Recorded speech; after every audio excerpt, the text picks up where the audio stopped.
Jim, I got a question for you. Do you have any idea how many houses were moved and how many were buried? Boy, I don't know. That's a good question, too. Do you have any idea? Anybody here? Ask the group here how many houses there are. Most of McQueen was moved, I think.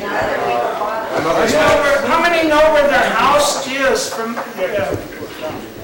See, so, yeah. I know where our house is. My mother and dad was both. Who's that? Jim or? Yeah. I think more houses in Meaderville are buried than McQueen, if I'm not mistaken. Maybe some of them on Cottonwood. Buried? Yeah. More on Cottonwood than. Well, we moved out the year before we had to, because my mother was and so they rented. I know they're buried in the church.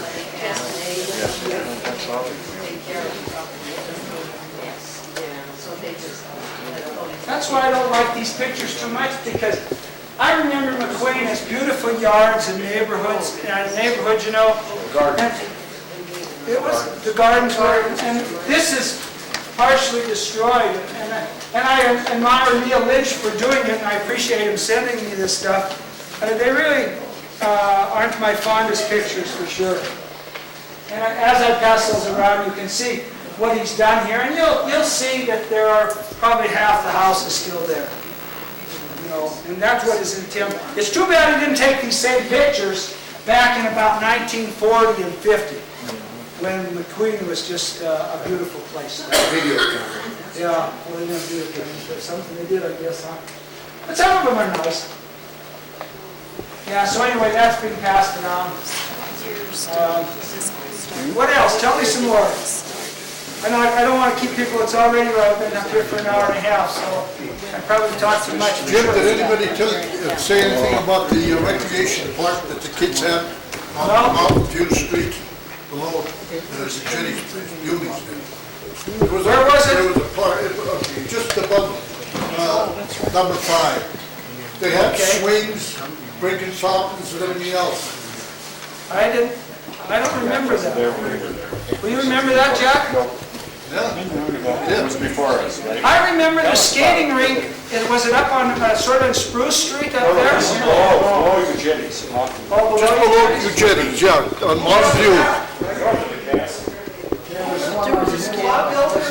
No, that was built by the Anaconda Company. In the cab. They had the swing just like up in the gardens. Oh, really? And all the kids that go down there? Yeah. I don't remember any of that. It must have been in the 30s. That was in the 20s. That's right, did you have a Mountain View Street on there? That's the last street That's the one. on the east side. In the little fire hall, you know, Well, it would be, on this map, it would be, the Jetty's house is, Right down the west, on the west side of the jetty. you know, take it down there. Dominic U. Jetty, so it'd be right down in here. That's right to the street. Towards the ball field, between there and the ditch. I see. Mr. Sargent did it. Yeah. Oh, see, this has a McQueen market on it right there, that one I had pictures of. It's right across the street from the McQueen Club. Yeah. You know, the one thing I do remember about McQueen is that you could go anywhere. I mean, I lived way up on the off in the north corner up here. My friend Frank was down here on Spruce Street. Punky was right here on U Street. And we just go anywhere. And if anybody was looking for us, they knew we were somewhere in this 8 block. Or You three would talk on the phone together. You know what kind of gets you there? When you look at the distance there, all the kids used to go home for lunch. Winter, summer, it didn't make no difference, and they'd walk to school. Now you go down by the Whittier there, you can't get by for cars where the women are picking up their kids.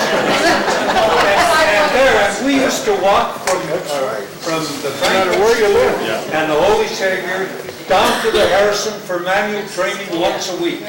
And the girls would have sewing in the school. Well, a lot of times if it was cold, we'd run up and the guys running the thing, he would give you a ride up. You know, and wouldn't charge you nothing. You'd jump on with it. But You're right. now, them kids can't walk a block to go to school. And look at the distance our kids all went to school. And nobody got, Yeah, it's probably, buses, you know, when you think about it on this one, you have, here's the schools. Here's Franklin, here's Holy Savior. yeah, This is all of Meaderville, and this is a part of McQueen. yeah. This is North Meaderville, South Meaderville, and all the bars and restaurants. But we used to walk, like I said, after school down Leatherwood Street to Neil's house and then just head up in the hills. That was the way you killed time.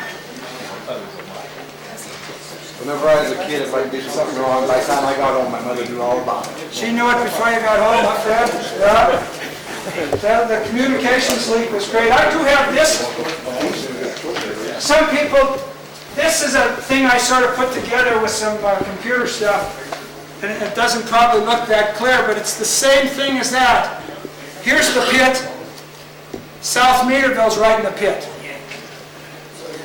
Here's the main street of Meaderville running right there. All these maroon things are houses. Here's North Meaderville. Here's the Leach stuff. Here's McQueen. If you wanted to know where it is exactly based on. Some of the, you can still see if you go out to the viewing stand, you can see part of McQueen right down there. Right. Yeah. That's the only thing that's left. Now, Mrs. Mitchell. But Tony Sudi's gas station's in the pit. You know, part of Meaderville is definitely in the pit. And these are all buried now, so. Talk about the dogs out there. Hell, you knew everybody's dog's name even. You had to. Queenie. I remember too, we were talking about this with some friends of mine up at school. Holy Savior, Sacred Heart. This is my graduation thing from Holy Savior 1958. Red and white, I think, was Holy Savior's color. Does anybody happen to know if Holy Savior had a nickname? You know, The Hawks. the Hawks? I heard that. How about Sacred Heart? They've got a bidding system of 2 to have things. I'm joking, I think Sacred Hearts was the accordions. Because they folded and never came in.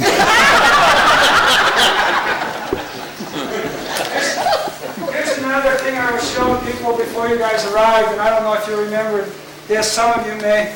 There was a paper published during the war from 1942 to 1945. The Anaconda Company put it out. And in this article, in this paper, there is about a 10-page article that this is McQueen. And some of you may be interested. Huh? My brother has it. He has this article. There's pictures of probably everybody in this room in this article. There's pictures of houses. And they really, the nice thing about this article is it tells you how nice a neighborhood McQueen was. And it has all these pictures. And it's really a nice article. I've looked through here and you'll probably they really don't have a lot. Well, you saw this guy, who's that? You said Bailey? Yeah, Mr. Bailey. Mr. Bailey was the janitor at the Franklin School. I remember something about the Franklin School. Do you remember this, Fred? We had as a dare to walk across around the 3rd story of the Johnny Franklin Shea did School. that a couple times. You had to climb to the top. There, you wouldn't like this because Punky did it. But You ever did it out? I remember doing it at the first level. They had this ledge around the Franklin School. Remember that? Jack, I remember.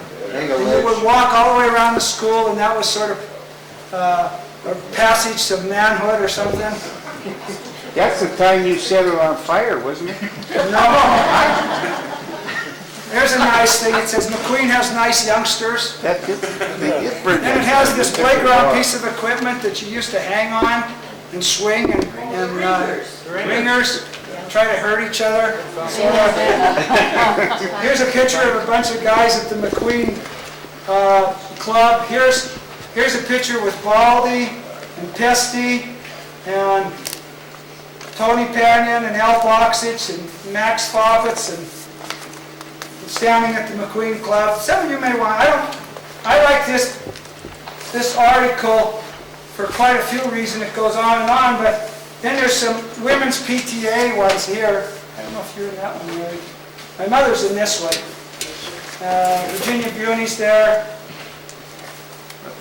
Oh, I'm sure you'd recognize these. It's a neat article. So,